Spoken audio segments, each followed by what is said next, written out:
Vamos entender esse cenário então, né? Sobre esse assunto, eu converso agora com o diretor-geral da G Resource Brasil, o Rafael Mandarino. Seja muito bem-vindo. Boa noite para você, Rafael.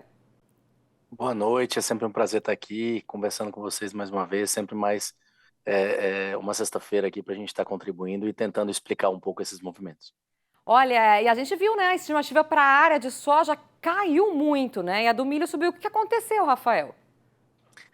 Olha, basicamente a gente está saindo de um mercado que é climático, é um mercado onde estava se olhando só para aqueles números que saíram lá em maio pelo USDA, são os primeiros dados que efetivamente vêm trabalhar, né, a mudança em relação aos quadros de oferta e demanda. Então a área e o estoque de safra velha é extremamente importante para a gente pautar toda a perspectiva de ajuste nesses quadros de oferta e demanda de 23, 24, que é a temporada que eles estão nesse momento. E isso foi bastante cinético, né? Esse corte na soja foi maior do que a expectativa do mercado.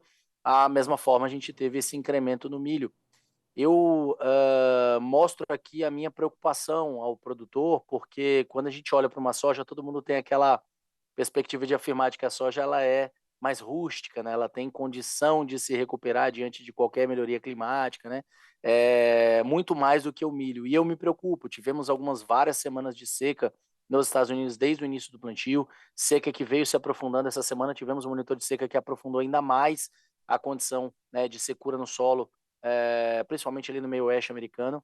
E isso nos traz uma certa preocupação, principalmente pela ideia de que quanto mais milho eu tenho que foi plantado junto, que emergiu muito próximo, que não tem um escalonamento desse plantio em diferentes períodos, ele sofreu igual. Então, a nossa preocupação é justamente na ideia dos cortes em relação às produtividades. A gente já vem trabalhando um corte bastante expressivo e quanto mais milho, obviamente, isso pode ser ainda maior.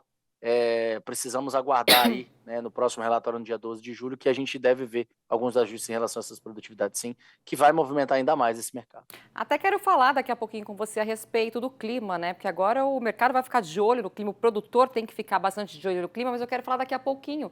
Porque primeiro eu queria falar sobre. Daqui a pouco a gente vai falar sobre os fechamentos das commodities, detalhar sobre isso, mas a gente viu que o resultado do relatório ele já impactou no mercado hoje, né? Impactou bastante. Sim. A soja lá em Chicago ela subiu mais de 6%. E o milho, ao contrário, né, caiu mais de 6%. Então, nesse momento aí de queda do preço da soja, a gente pode dizer que esse relatório trouxe algum otimismo para o mercado? Então, já com esse avanço aí? Eu acho que esse meu otimismo ele foi sentido rapidamente pela soja, pelo óleo de soja também, que atingiu o limite de alta, né? Então, de uma forma geral, as oleaginosas, ela acabaram, todo o complexo da soja acabou respondendo um tanto quanto positivo aí. Quando eu olho para o milho, a gente teve tanto um dado muito positivo na perspectiva de áreas, como também os estoques ficaram abaixo, né, do que era esperado.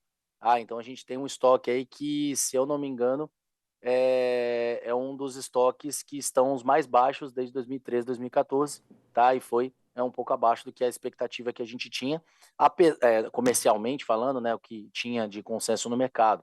Então, uma coisa contrapôs a outra. Eu volto nessa mesma análise. Tivemos uma mudança de semeadura de milho no Texas, Louisiana, que agora estão enfrentando uma onda de calor. Eu sei que vamos tocar daqui a pouco, né? Mas são estados que estão sofrendo agora novamente com esse calor, tá?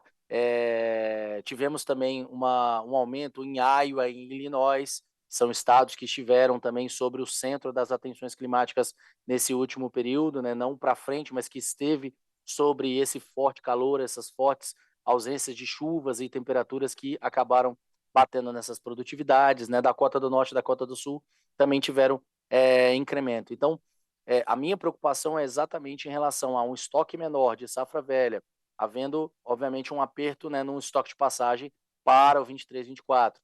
Nesse sentido, também faz jus a uma perspectiva de que, por mais que eu tenha uma área maior, ela sentiu muito mais. E é uma cultura que tende a não responder tanto qual uma soja respondendo, né, numa possível melhoria climática. Então, eu acho que está muito cedo para a gente dizer que é um otimismo ou um pessimismo generalizado, defendendo o lado do milho. Esse pessimismo ele vai se refletir, obviamente, no acompanhamento constante em relação ao que virá de ajustes, por exemplo, na segunda-feira de qualidade de lavouras, ao que virá em relação à confirmação dos modelos climáticos que antes vinham colocando chuvas e tinha uma dificuldade de assertividade, né? Então precisamos ter uma certeza do que vai chover no final de semana e a continuidade disso para frente. E aí esse milho vai ser, obviamente, a resposta. Por mais que a gente veja, né, uma perspectiva de uma demanda de exportação, né, que sofreu uma certa contração nesses últimos momentos, a gente entende que o balanço, tanto de trigo, soja, e ainda por mais dessa maior área de milho, né, há um risco, né, mas a gente está, assim, num alívio não tão maior como o USDA previu lá em maio, né? Então, eu fico preocupado, sim, pelo histórico apertado de quadro de safra velha, o histórico agora de soja e de trigo, principalmente falando de apertado de safra nova, né? E milho, a gente não pode perder mais nada, né? Tem área maior, teve muito mais área e quanto caiu de produtividade. Essa é a grande questão agora que a gente vai carregar para o próximo relatório. Tá, a gente aguarda então o próximo relatório no dia 12 de julho, né, Rafael? Obrigada pelas Exatamente. informações, viu? Ótima noite para Eu que você e bom final de agradeço. Uma semana. ótima noite. Obrigado, ótimo final de semana para vocês também. Fiquem com Deus. Tchau, tchau.